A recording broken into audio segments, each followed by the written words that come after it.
بسم اللہ الرحمن الرحیم۔ چھپ کر شادی کرنے کے حوالے سے یا نکاح کرنے کے حوالے سے چند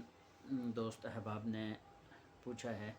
کہ کیا اس طرح کرنا صحیح ہے یا صحیح نہیں ہے، کیا اس کے مطابق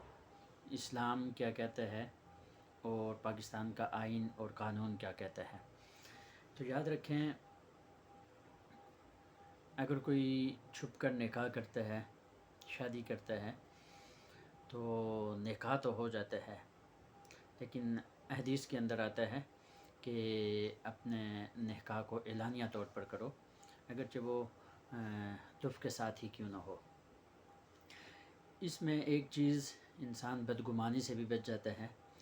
کہ اگر آپ راستے میں چلتے ہوئے کوئی آپ سے پوچھ لیتا ہے یہ ساتھ کون ہے، تو آپ بدگمانی سے بچ جاتے ہیں، جس طرح اللہ کے حبیب صلی اللہ تعالیٰ علیہ وسلم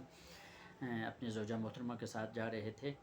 تو آگے صحابہ اکرام آئے تو فوراً اللہ کے حبیب صلی اللہ تعالیٰ علیہ وسلم نے فرمایا کہ یہ میری زوجہ ہے، تاکہ لوگ بدگمانی سے بچ جائیں۔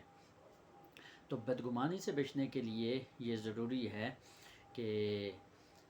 چھپ کر نکاح نہ کیا جائے، بلکہ اعلانیہ طور پر کیا جائے، تاکہ سب کے نالج میں ہو کہ اس فلاں آدمی کا نکاح ہو چکا ہے۔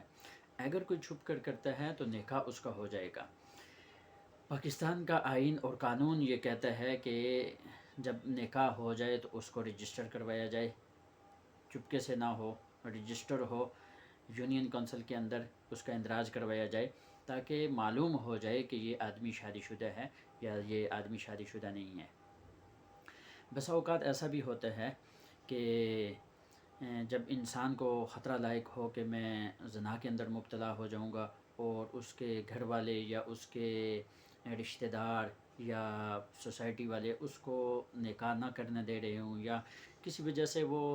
راستے میں روڑے اٹکا رہے ہوں اور اس کے لیے مشکلات پیدا کر رہے ہوں، اس اعتبار سے اگر کوئی آدمی چھپ کر نکاح کرتا ہے تو بالکل صحیح ہے۔ اور چونکہ وہ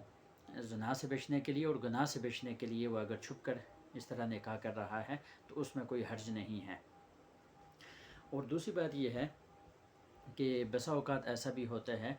کہ انسان جب اعلانیہ طور پر اگر کوئی نکاح کرے گا یا اعلانیہ طور پر شادی کرے گا، بسا اوقات ایسا ہوتا ہے کہ کسی آدمی نے پہلے اس کی ایک بیوی موجود ہوتی ہے اور وہ دوسری شادی کرنا چاہ رہا ہوتا ہے، اور وہ پہلی بیوی بھی اور رشتہ دار اس کو دوسری شادی نہیں کرنے دیتے، حالانکہ اس بندے کے اندر استطاعت ہوتی ہے، طاقت ہوتی ہے، مال ہوتا ہے، سارا کچھ ہوتا ہے، اس کے باوجود وہ دوسری شادی کرنا چاہ رہا ہے، تو اس کے لیے مسائل پیدا کیے جاتے ہیں، روڑے اٹکائے جاتے ہیں۔ اس بنیاد پر اگر کوئی آدمی دوسرا نکاح چھپ کر کرتا ہے تو نکاح تو ویسے بھی ہو جائے گا، وہ دو گواہوں کی موجودگی میں ہو، لیکن اتنا ہی چھپ کر نہ ہو کہ بالکل کوئی وہاں پر کوئی گواہی نہ ہو، دو گواہ وہاں پر ضروری ہیں، ایجاب قبول وہاں پر ضروری ہے۔ تو اس اعتبار سے اعلانیہ طور پر اعلان کرنا تو اس اعتبار سے صحیح ہے کہ تاکہ بدگمانی سے انسان بچ جائے، لیکن اگر کوئی اعلانیہ نہیں کر رہا، کسی قسم کے اس کو مسائل ہیں، پریشانیاں ہیں یا کوئی اور مسئلہ ہے، اور اس اعتبار سے اگر کوئی آدمی چھپ کر نکاح کرتا ہے تو اس میں کوئی حرج نہیں ہے۔